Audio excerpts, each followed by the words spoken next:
बेहद के परम प्रकाश की परम महाशांति है। बेहद के दिव्य परम प्रकाश की महाशांति है। बेहद की महाशांति है। बेहद के प्रकाश की परम महाशांति है। परम महाशांति है। देखो बच्चों, जो सब परिवर्तन करने वाले बच्चे हैं, जो दादाजी के दिल तक नशीन बच्चे हैं, जो सच्चे सच्चे विश्व सेवाधारी हैं,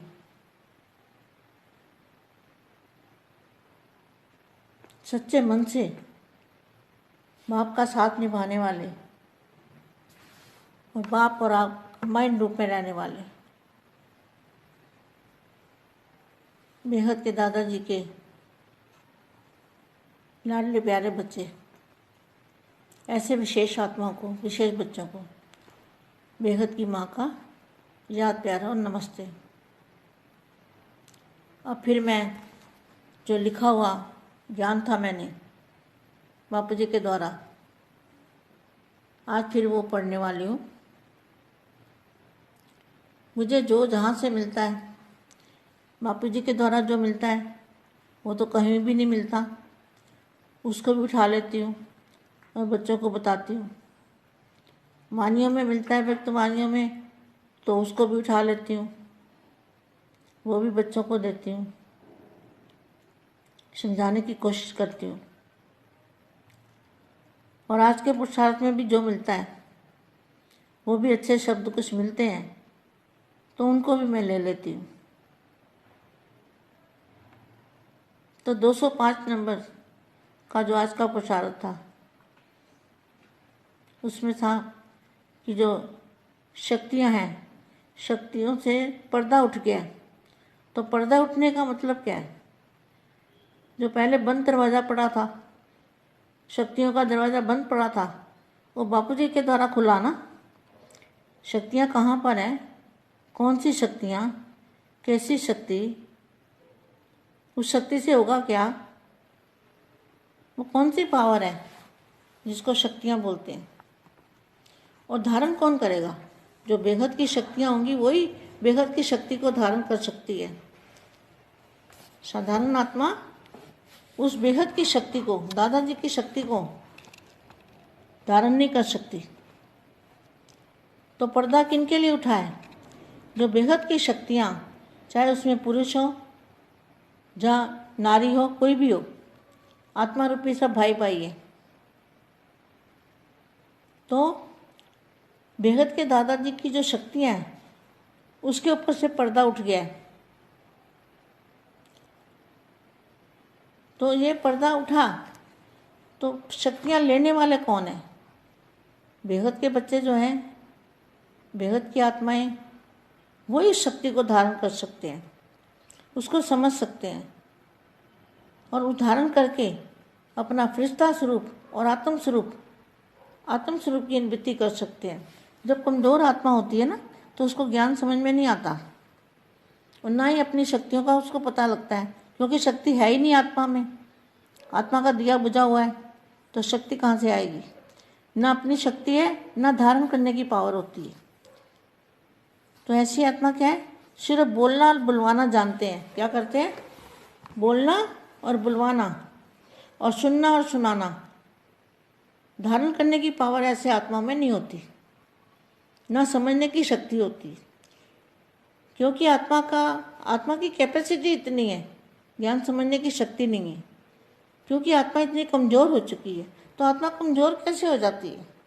आत्मा कमज़ोर होती है जो इन आँखों से देखते हैं, इसी में खुशी मनाते हैं।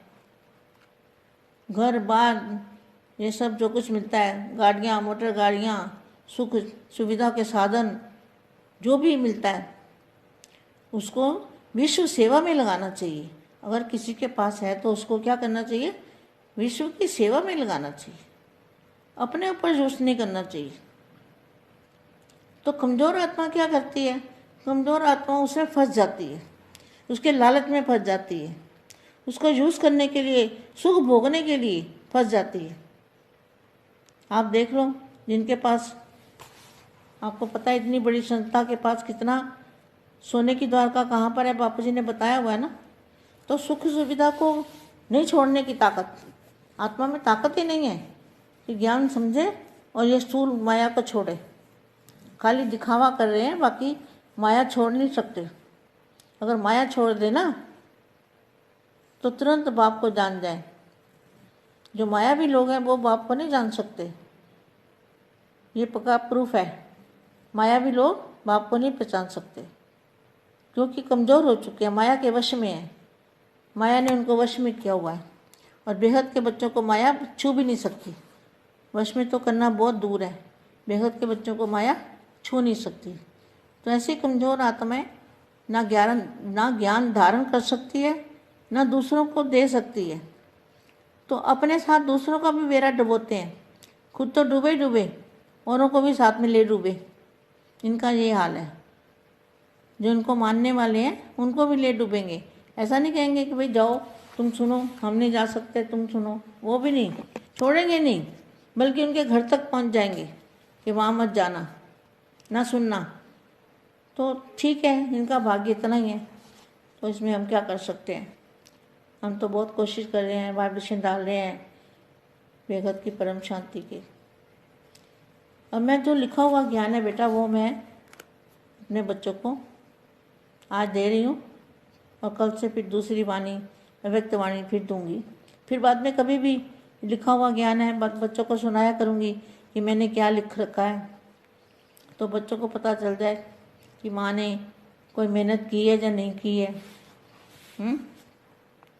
दादाजी के द्वारा जो मुझे शक्तियाँ मिली है, पावर मिलती है, ज्ञान समझने की शक्ति मिली है, बापूजी ने जो मुझे पावर दी है, उसको मैंने बच्चों के लिए जमा करके रखा है। वो आज मैं बच्चों को बता रही हूँ। जहाँ लिखा है फरिश्ता स्वरूप कैसा है और उसका रंग रूप। देखो बेटा, ये बात है कि जैसे जब तक हम बन नहीं जाते ना आत्म स्वरूप या फरिश्ता स्वरूप बन नहीं जाते, तब तक मुझे रोज़ ही सिखाना है। क्योंकि रोज़ रोज़ सिखाने से एक ही चीज़ वो दिमाग के अंदर घर कर जाती है, बैठ जाती है कि हमें ऐसा बनना है और ये करना है, फिर ड्यूटी याद रहती है। तो इसलिए रोज़ रोज़ छोटे बच्चे को सिखाते हैं ना, एक लिखो, एक लिखो, एक लिखो, बार बार कहते हैं एक लिखो, तो बार बार कहते हैं लिखो, क्योंकि वो याद हो जाता है पक्का। तो इसी तरह से जो मैंने लिख के रखा है वो बच्चों को बताती हूँ। फरिश्ता स्वरूप कैसा है, मतलब उसका रंग रूप सब कैसा है और उसके अंदर कौन सी शक्ति है। जो फरिश्ता रूप है उसके अंदर कौन सी पावर होगी, फरिश्ता स्वरूप। और उसका रंग रूप कैसा है, रंग रूप है सफ़ेद, वो तो दूध जैसा बताया वो मैंने। और उसकी जो शक्ति है उसके अंदर चुंबक पावर है, खींचने की पावर है। कितने भी आत्माएं हो, कितना भी परम प्रकार वो, कितने भी तत्व हों, कूड़े करकट जैसे तत्व पांचों, उसको भी वो पूरे परिवर्तन कर सकती है। ऐसी आत्मा के अंदर फरिश्ता स्वरूप में पावर होती है, जबरदस्त पावर होती है। और उस फरिश्ते स्वरूप में पावर कितना है, आज हम इसी अच्छी तरह से जान लेते हैं, इसी बात को अच्छी तरह से समझ लेते हैं कि उसमें पावर कितना है। समझ भी लेते हैं और अनुभूति भी कर लेते हैं। समझेंगे तो अनुभूति भी होगी, तो अनुभूति भी कर लेते हैं। और जब पावर कहाँ से आएगी और कैसे आएगी और उसको कैसे ले सकते हैं, ऐसा रूप कैसे बनेगा। बेहद की पावर जब बापू जी से लेंगे, दादाजी से कनेक्शन जोड़ के, और उनसे निराकारी रूप में पावर लेंगे ना, तो उस पावर से फरिश्ता स्वरूप बनेंगे। अविनाशी फरिश्ता स्वरूप, अविनाशी, जिसका कभी विनाश नहीं होगा, ऐसा फरिश्ता स्वरूप हमारे इस व्यक्ति के अंदर अव्यक्त बॉडी, अव्यक्त शरीर, वो ऐसा बन जाएगा अंदर, तब ये ऊपर वाला परिवर्तन हो जाएगा। तो अविनाशी फरिश्ता रूप का रियलाइजेशन करेंगे, उसका रियलाइजेशन करेंगे, महसूस करेंगे कि वो कैसा है, कैसा महसूस करेंगे, खुद के अंदर रियलाइज करेंगे। ये एक ठोस ग्रेविटी, ठोस ग्रेविटी किसको कहेंगे? जितनी हल्की चीज़ होती है, हल्की, बिल्कुल वेटलेस, उसका कोई वजन नहीं, क्योंकि वो परम प्रकाश है। तो वो ठोस ग्रेविटी बिल्कुल और हल्का, बिल्कुल हल्का, वो पावर का रूप होता है। पावर का रूप क्या है? एकदम हल्का, ग्रेविटी पावर, ग्रेविटी खींचती है अपनी तरफ। तो जो फरिश्ता रूप बनेगा, जैसे जहाँ कहते हैं ना इस बंदे में बड़ा आकर्षण है, बड़ी खींच पड़ती है, बड़ा पावर है, उसके सामने तुम जाओगे तो तुम निसंकल्प हो जाओगे, तुम्हारे संकल्प बंद हो जाएंगे। अगर सामने वाली आत्मा में पावर ज़्यादा है तुम्हारे से, तो तुम उसको देखते ही निसंकल्प हो जाओगे, ऐसी पावर आ जाएगी। ये बहुत समझने वाली बात है। ये एक ठोस ग्रेविटी पावर है और बिल्कुल हल्की पावर का रूप होता है। उसके अंदर अरबों इंटू अरबों, अरबों इंटू अरबों, सूर्यों से भी ज़्यादा। ये सूर्य की तो बात ही नहीं है, वो तो अविनाशी सूर्यों की बात है। तो सूर्य से भी ज़्यादा, अविनाशी सूर्य से भी ज़्यादा चुंबकीय पावर होगी, बेहद के जो सूर्य मतलब जो हर ब्रह्मांड का मालिक होता है सेंटर पॉइंट में, तो उसका जो रचना आसपास होती है और बीच में सेंटर पॉइंट में वो मालिक रहता है उसका, हर ब्रह्मांड का। तो उसको बेहद का सूर्य यहाँ मैंने लिखा हुआ है, तो मैं बता दिया बच्चों को। अब जब बापू जी जाने, बापू जी का काम जाने, जो वो कराएंगे मैं वो करूँगी। और चुंबकीय पावर होती है, यह केवल और केवल खाली चुंबक और बेहद की चुंबक, बोलो बेहद की चुंबक, माना जितना ज़्यादा ऊपर जाओगे उतना ज़्यादा चुंबक पावरफुल होगा, और बिल्कुल हल्का, हल्के से भी हल्का, हल्के से भी हल्का, हल्के से भी हल्का, और जितना हल्का उतना पावर ज़्यादा, उतनी चुंबक ज़्यादा, ग्रेविटी पावर ज़्यादा। तो जैसे अपना ये स्टूल लाइट होती है, तो स्टूल लाइट के ऊपर जो अंदर करंट है, करंट की जो शक्ति है वो तो बिल्कुल वेटलेस होती है, उसका वेट नहीं होता। वेट तो रबड़ का होता है, जो रबड़ चढ़ा हुआ है ना ऊपर, जैसे हमारी बॉडी के ऊपर रबड़ चढ़ा हुआ है, हमारी आत्मा के ऊपर, स्वरूप के ऊपर, फरिश्ता रूप के ऊपर रबड़ चढ़ा हुआ है ना ऊपर, लेकिन आत्मा निराकार हल्की। तो यहाँ क्या लिखा है? बेहद की चुंबक का स्वरूप होता है। उसकी एक झलक से, सिर्फ एक झलक से ही जैसे हमारी बुद्धि में उसकी झलक आ जाती है, बेहद की कला की, बेहद की कला की, ऊंच से ऊंच स्थान की। वो चुंबक जब हमारी बुद्धि में आ जाती है, कितनी देर? एक झलक से ही विश्व परिवर्तन हो सकता है। यही है स्वपरिवर्तन से विश्व का परिवर्तन। लोग जब बेहद के दादाजी परिवर्तन का लोग, यही परिवर्तन का यही विधि। जब बेहद के दादाजी 108 आत्मा से आत्मस्वरूप में स्थित होकर बेहद की कला के परम धाम से, लाइट हाउस से अविनाशी शक्ति आत्मा के द्वारा अपने इसी शरीर के अंदर बच्चे भरते जाएंगे, दादाजी से पावर लेके, और बच्चे लाइट हाउस से अविनाशी शक्ति आत्मा के द्वारा अपने इसी शरीर के अंदर भरते जाएंगे। तो यही शरीर परिवर्तन होकर अविनाशी फरिश्ता बनेगा। विश्व का भी वायुमंडल भी सफ़ेद दूध जैसा अविनाशी अविनाशी अविनाशी पावर से भर जाएगा, अविनाशी पावर से भर जाएगा और वायुमंडल ही दूध जैसा सफ़ेद हो जाएगा। अविनाशी बेहद की पावर से भर जाएगा और तुम बच्चों में इतना पावर हो जाएगा कि तुम हर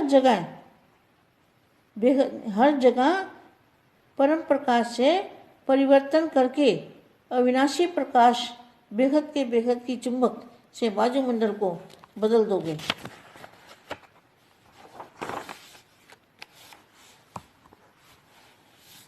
तो अविनाशी पावर को ही भरपूर कर सकते हो और करोगे भी। यही तो है जीते जी मरना, ना दुख ना सुख, बस बेहद की शांति। बापू जी तो अरबों खरबों इंटू अरबों खरबों पीढ़ियों से भी दूर ऊंचे से ऊंचे परम धाम से आए हैं बेहद के बच्चों को लेने के लिए, और बेहद की पीढ़ियों से भी और बेहद की कलाओं से भी दूर से हमारे लिए बेहद के बापू जी धरती पर आए हैं सिर्फ विश्व को बदलने के लिए। बापू जी धरती पर क्यों आए हैं? विश्व को बदलने और अपने बच्चों को, जो छोटूराम बापू जी के बच्चे हैं, उनको लेने के लिए आए हैं। तो सिर्फ और सिर्फ विश्व को बदलने के लिए, परिवर्तन के लिए अब बेहद के बच्चों की जिम्मेवारी है कि अपना फरिश्ता रूप बनकर स्व परिवर्तन से विश्व परिवर्तन और परम धाम को यहाँ उतारना है। चाहे परम धाम को यहाँ उतारो, चाहे तुम वहाँ चले जाओ, बात तो एक ही है। बस बेहद के परम धाम में समझो मैं वहाँ ही हूँ, तो जहाँ ही बन जाएगा सब कुछ। तो मतलब सारा ही परम धाम, सब परम धाम बन जाएगा और मुक्ति और जीवन मुक्ति में सब चले जाएंगे। यह दुनिया का नाम निशान भी नहीं रहेगा। सब जगह बेहद की परम लाइट, परम प्रकाश से भर जाएगा सब कुछ बदल जाएगा। इस दुनिया का तो अंश मात्र भी कुछ नहीं बचेगा, सब परिवर्तन हो जाएगा।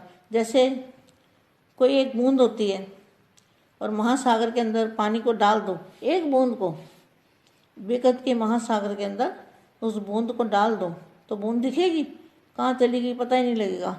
तो इसी तरह से ये जो हमारी मल्टीवर्स है, ये एक बूंद है, बूंद की भी बूंद है। तो इतने बड़े महासागर में जब ये बूंद चली जाएगी तो पता भी नहीं लगेगा कहाँ गई। तो परिवर्तन हो जाएगा। अब तो बूंद को तो बूंद का बूंद ही रहने देंगे वापस, तो उसकी बूंद को अलग ही दिखाई देगी। वो अपनी पावर से अपना बेहद का जो हमारा मल्टीवर्स है, जो हमारा ये बेहद का बन जाएगा।